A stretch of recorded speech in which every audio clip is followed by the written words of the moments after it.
If you've ever noticed your ankles are swelling by the end of the day, you're not alone. This affects millions of people, and most of them have no idea what's happening. I'm Dr. Michael Gartner, double board certified plastic surgeon and physician, and I've dealt with this myself. I remember pressing my finger into my ankle and watching the dent stay there for seconds. That's called pitting edema. This means something is seriously wrong. Today, I'm going to show you what's actually causing this and exactly how to fix it. Every cell in your body has tiny pumps on its surface. These pumps are called sodium-potassium pumps, and their job is to move fluid in and out of cells constantly. When these pumps work properly, fluid stays exactly where it's supposed to be. When they fail, fluid leaks out of the cells and collects into the surrounding tissue. That's the swelling you see in your ankles and legs. Think of it like a sump pump in your basement. When it works, water gets pumped out and your basement stays dry. When it fails, water floods in. So what's breaking the pump? In most cases, it comes back to a simple thing: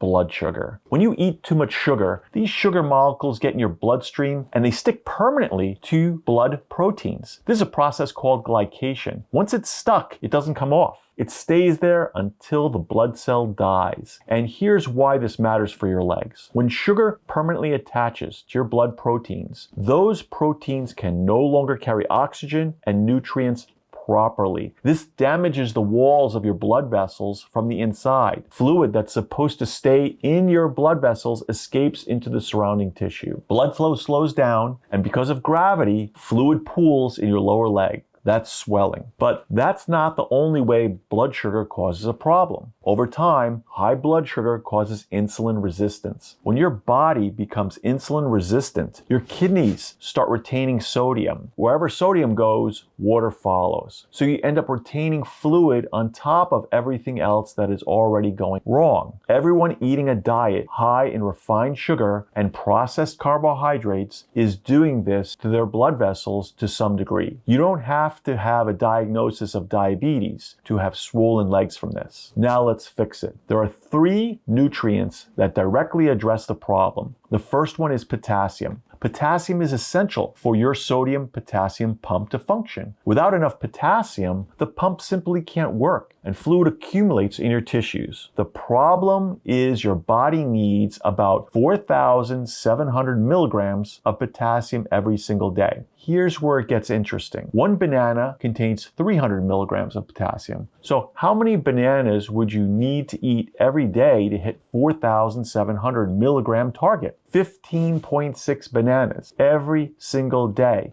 Better source of potassium includes avocados, which pack about 900 milligrams in a single fruit. Sweet potatoes are excellent. Dark leafy greens like spinach deliver significant amounts. The second nutrient is magnesium. Your cells make a molecule called ATP, which is basically the energy currency of your body. Without magnesium, your cells can't produce ATP to power the pump. The best food sources include pumpkin seeds, which is one of the richest sources available. Sunflower seeds and dark leafy greens like spinach work well too. The third nutrient is vitamin B1. B1 is essential for breaking down carbohydrates into usable energy. Every time you eat sugar or refined carbohydrates, your body needs B1 to process them. The more refined sugar you consume, the more B1 your body burns through. When your B1 runs out, the glycogen process we talked about earlier accelerates. Your blood vessels deteriorate faster. The swelling gets worse. Good food sources of B1 include pork, sunflower seeds, lentils, whole grain, and nutritional yeast. So here's how these 3 nutrients work together.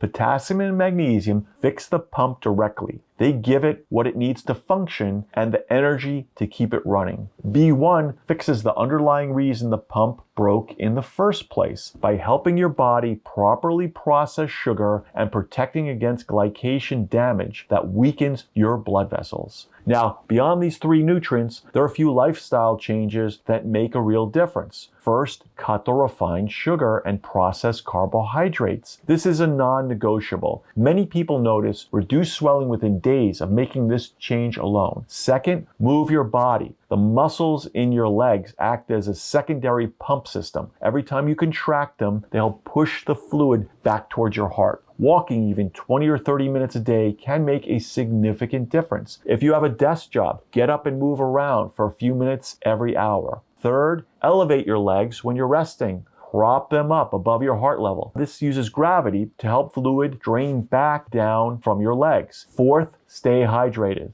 This sounds counterintuitive. When your body doesn't get enough water, it holds onto what it has as a survival mechanism. Drinking at least 2 to 3 liters of water daily actually helps reduce swelling. And if you're on your feet all day or sit long periods, compression stockings can help push fluid back up in your legs. If you do all this consistently and your swelling doesn't improve, after about a month, get blood work done. Ask your doctor to run a comprehensive metabolic panel and check your insulin levels. These will tell you whether your blood sugar and your insulin resistance are contributing to your problem. If your swelling is sudden, only in one leg, or comes with shortness of breath, don't wait. See a doctor immediately. Your body is telling you something. Pay attention to it. Here's to looking better and living longer.